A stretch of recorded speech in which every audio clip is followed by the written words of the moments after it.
Luna कुछ दिनों पहले $100 पे ट्रेड कर रहा था, बट ऐसा क्या हुआ कि सडनली लूना ने 99% से भी ज्यादा वैल्यू लूज कर ली। टॉप 10 में आने वाली क्रिप्टो करेंसी का सिर्फ 72 आवर्स में जीरो हो जाना काफी शॉकिंग और अनबिलीवेबल सा लगता है। People have never seen anything like the collapse of Terra before. तो आइए अब समझते हैं कि टेरा इकोसिस्टम में पिछले 3 दिनों में आखिर हुआ क्या। First, let us understand the model of UST and Luna. We all know that UST is an algorithmic stable coin. Algorithmic stable coins क्या होते हैं? अगर आप ये समझना चाहते हैं, then you can check our video on that. Stable coins की वैल्यू को स्टेबल रखने के लिए उनको किसी और एसेट के साथ पैक किया जाता है। UST is supposed to peg to $1 using code and contracts instead of any collateral, unlike traditional stable coins. और यहाँ पे UST के pegged value को maintain करने में help करता है Luna. So we can swap $1 worth of Luna for 1 UST at any given point of time, no matter market conditions क्या है। आइए अब एक एग्जाम्पल से समझते हैं। Let's suppose UST depegs to $1.1. So now we can burn $1 worth of Luna to mint 1 UST, due to which more UST is entering into the market, increasing the supply. So UST का market price वापस $1 पे चला जाएगा। इस case में Luna की supply कम होगी, जिससे लूना की प्राइस ऊपर जाएगी। UST depegs to $0.9 and now we can burn 1 UST to mint $1 of Luna. अब यहाँ UST की सप्लाई नीचे जाती है और उससे UST की प्राइस बढ़ जाती है and it goes up until it gets back to $1.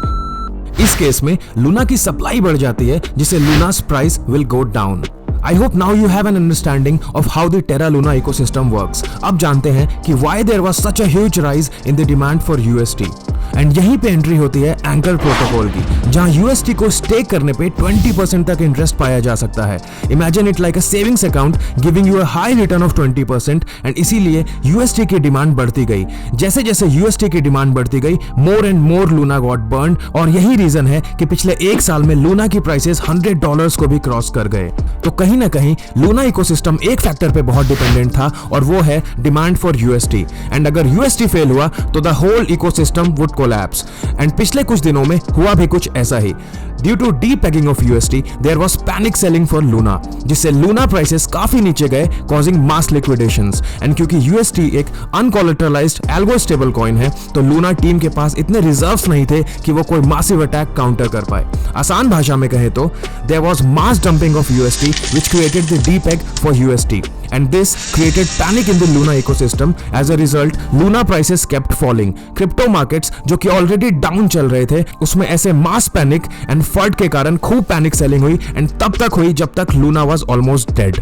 अब यहाँ पे काफी सवाल टेरा CEO डो क्वॉन पे भी उठ रहे हैं। पेग को रीस्टोर करने के लिए the Luna Foundation Guard was expected to mass buy UST and remove the excess supply from the market, but their reserves were not enough to cover the dumping.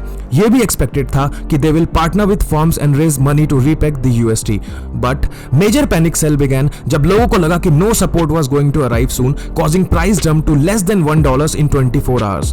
We don't know if this was an attack or coincidence. But not only the Luna team, but हम सबको इससे कुछ सीखना चाहिए. Always consider the risk involved in crypto. Always invest money you can afford to lose. Video informative लगा तो channel को subscribe जरूर कर लें।